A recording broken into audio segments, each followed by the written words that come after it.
السلام علیکم ورحمۃ اللہ وبرکاتہ۔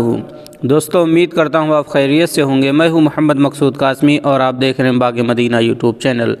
دوستو، اس وقت سوشل میڈیا کے اوپر ایک خبر خوب وائرل ہو رہی ہے۔ لوگ دھڑلے سے اس کو واٹس ایپ گروپس کے اندر شیئر کر رہے ہیں اور اس خبر کا تعلق جو ہے، اس کی نسبت جو ہے وہ مولانا ارشد مدنی صاحب کی طرف جوڑی جا رہی ہے۔ تو دوستو، کیا ہے پورا معاملہ، میں آپ حضرات کو بتلاتا ہوں اور آپ سے گزارش کرتا ہوں اگر پہلی بار چینل پر آئے ہیں تو برائے مہربانی سبسکرائب کر لیجئے، کیونکہ اسی طریقے کی ویڈیوز روزانہ ہمارے چینل کے اوپر آتی رہتی ہیں۔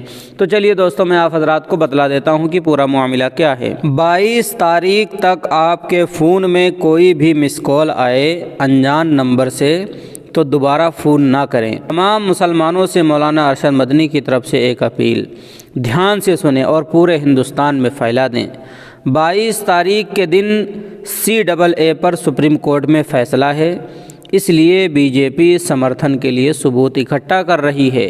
جن جن مسلمان بھائیوں کا نمبر آپ کے فون میں ہے یا واٹس ایپ پر موجود ہے تو ان کو یہ میسج ضرور فارورڈ کریں۔ مہربانی کر کے دھیان دیں، اگر آپ کو کوئی ان نمبر سے کال کرے یا ان نمبر پر مس کال کرنے کو کہے تو بالکل نہ کریں، ورنہ آپ اپنے سب بینک بیلنس کو کھو دیں گے، شامل ہو جائیں گے۔ اس میسج کو اپنے سبھی دوستوں اور رشتہ داروں کے ساتھ شیئر کریں۔ تو دوستو، یہ ہے میسج جسے میں نے ابھی پڑھ کر کے سنایا ہے، کہ اسے دھڑلے سے لوگ شیئر کر رہے ہیں۔ انہیں شرم نہیں آتی، ذرہ برابر غیرت نہیں آتی کہ اتنی بڑی شخصیت، اتنی اونچی شخصیت حضرت مولانا ارشد مدنی صاحب کی ہے اور ان کی طرف غلط بات اور جھوٹ بات کو منسوب کیا جا رہا ہے کہ مولانا ارشد مدنی نے ایسا ایسا فرمان جاری کیا۔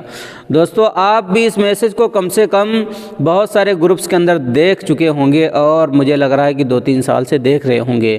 اب دوبارہ پتہ نہیں کن کو کیڑے ہوئے اور انہوں نے ایک نیا فتنہ برپا کر دیا، اس کو ان لوگوں نے دوبارہ شیئر کر دیا گروپس کے اندر۔ تو دوستو، میں اس کے متعلق یہ کہنا چاہتا ہوں کہ یہ سراسر جھوٹ خبر ہے اور مولانا ارشد مدنی صاحب کی طرف سے ایسا کوئی فرمان، ایسا کوئی حکم جاری نہیں ہوا ہے۔ کیونکہ مولانا ارشد مدنی صاحب کو کوئی بات کہنی ہوتی تو پہلی بات اس کو میڈیا فوراً ہائی لائٹ کر دیتی اور لوگوں تک وہ بات پہنچ جاتی۔ تو دوستو، اس جھوٹ کو پہچانو اور ایسے لوگوں کے لیے لعنت کرو جو مولانا ارشد مدنی صاحب یا کوئی بھی شخصیت ہے اس کے متعلق جھوٹ ان کی طرف منسوب کر دیتے ہیں۔ تو دوستو، اس پر بالکل یقین نہ کریں اور اس کو کہیں شیئر بھی نہ کریں۔ تو امید کرتا ہوں کہ جو مولانا ارشد مدنی صاحب کی طرف غلط بیانی کی گئی تھی، غلط بات کو منسوب کیا گیا تھا، اسے آپ نے اچھی طریقے سے سمجھ لیا ہوگا۔